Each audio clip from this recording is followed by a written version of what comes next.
In early February 2011, a sustained Arctic air intrusion moved across the southwestern United States, bringing sub-freezing temperatures to cities engineered for arid heat. The cold persisted across Texas, New Mexico, and Arizona for multiple consecutive days, longer than infrastructure had been designed to withstand.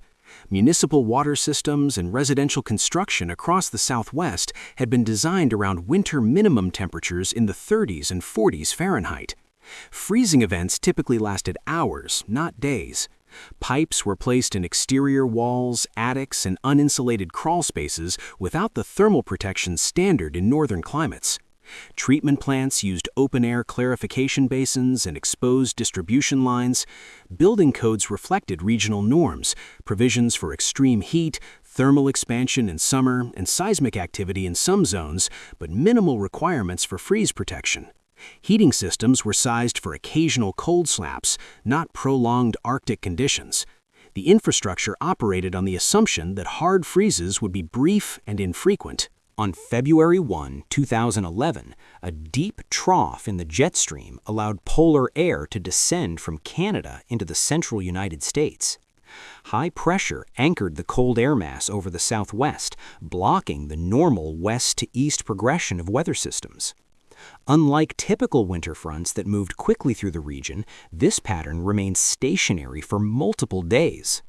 Overnight lows fell into the teens and single digits Fahrenheit across Texas, New Mexico, and Arizona. Daytime highs failed to rise above 32 degrees Fahrenheit in many locations.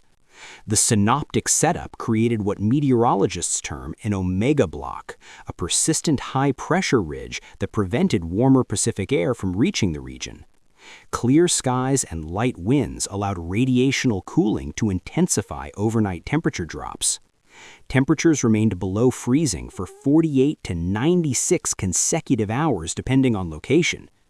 El Paso recorded 72 straight hours below 32 degrees Fahrenheit, with minimum temperatures reaching 1 degree Fahrenheit.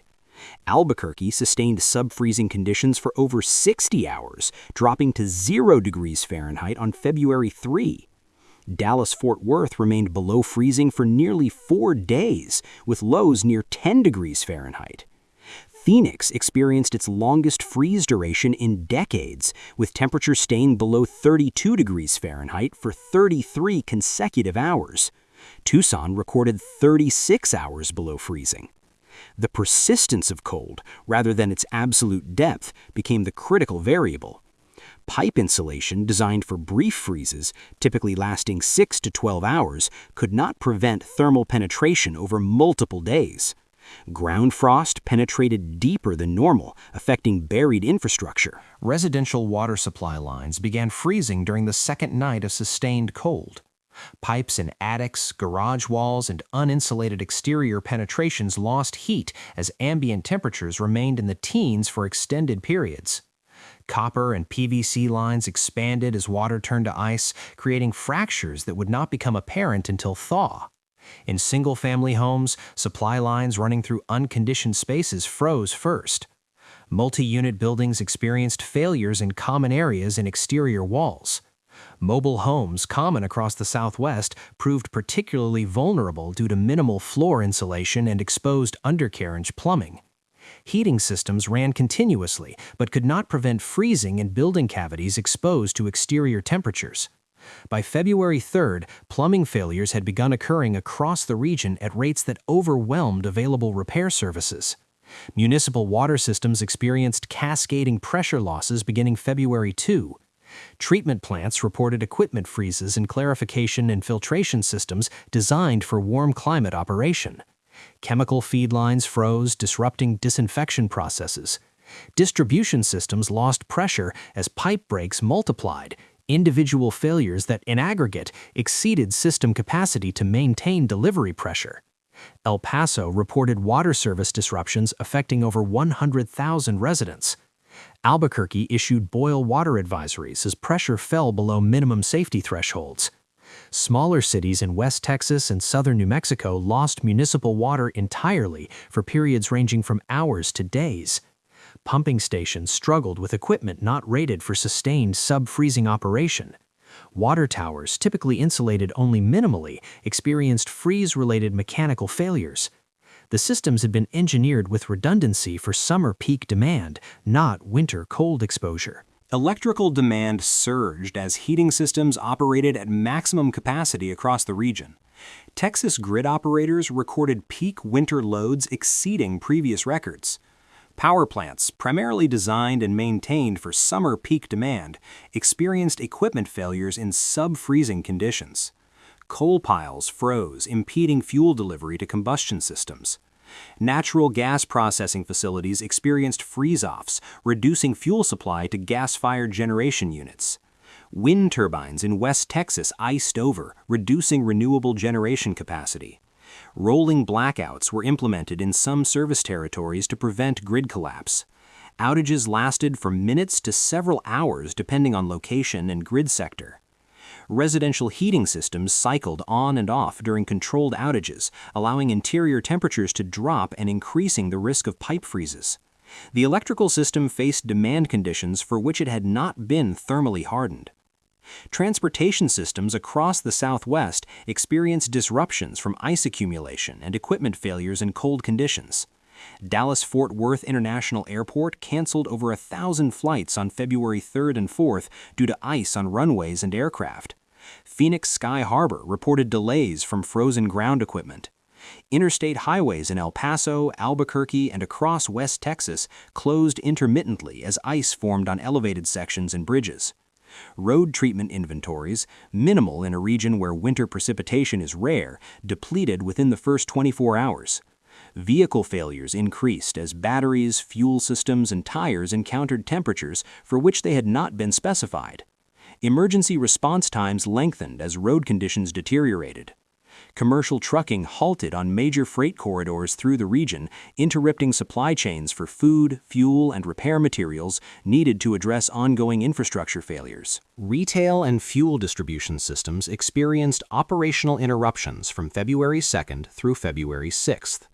Convenience stores and gas stations lost functionality as payment processing systems failed during power outages and communication line freezes. Fuel pumps not equipped with heating elements common in northern climates froze and became inoperable. Diesel fuel gelled in storage tanks and vehicle fuel systems at temperatures below 15 degrees Fahrenheit. Propane deliveries, critical for heating in rural areas, were delayed by road closures and equipment failures. Grocery stores operated on reduced hours or closed entirely during power outages, unable to maintain refrigeration or process transactions. Pharmacies faced similar disruptions. The commercial infrastructure, like residential and municipal systems, had been designed assuming brief and infrequent exposure to hard freeze conditions. Urban residents experienced water service losses ranging from 24 hours to more than a week, depending on system damage severity and repair resource availability. Apartment complexes and multifamily units reported extended outages as building-wide pipe failures required comprehensive repairs. Hospitals and critical facilities operated on backup water supplies, trucked in from outside the affected region. Schools closed across multiple districts, extending what had initially been weather-related closures into infrastructure-related shutdowns. Businesses remained closed, awaiting water service restoration and pipe repair. The duration of service loss exceeded what emergency water distribution could effectively address. By February 7th, as temperatures rose above freezing, thaw-related pipe ruptures added to the repair backlog that would extend into March in some jurisdictions. The National Weather Service documented the February 2011 cold wave as the longest sustained freeze event across the Southwest in decades. El Paso recorded 72 consecutive hours below 32 degrees Fahrenheit, a duration not observed since 1899. Phoenix recorded 33 consecutive hours below freezing, among the longest in city records. Albuquerque documented minimum temperatures of 0 degrees Fahrenheit on February 3rd, with extended subfreezing duration affecting infrastructure designed for minimum temperatures rarely below 10 degrees.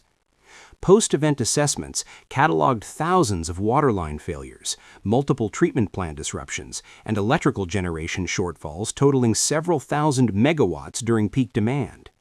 The event demonstrated infrastructure vulnerability to duration of cold exposure in regions engineered for heat rather than freeze protection.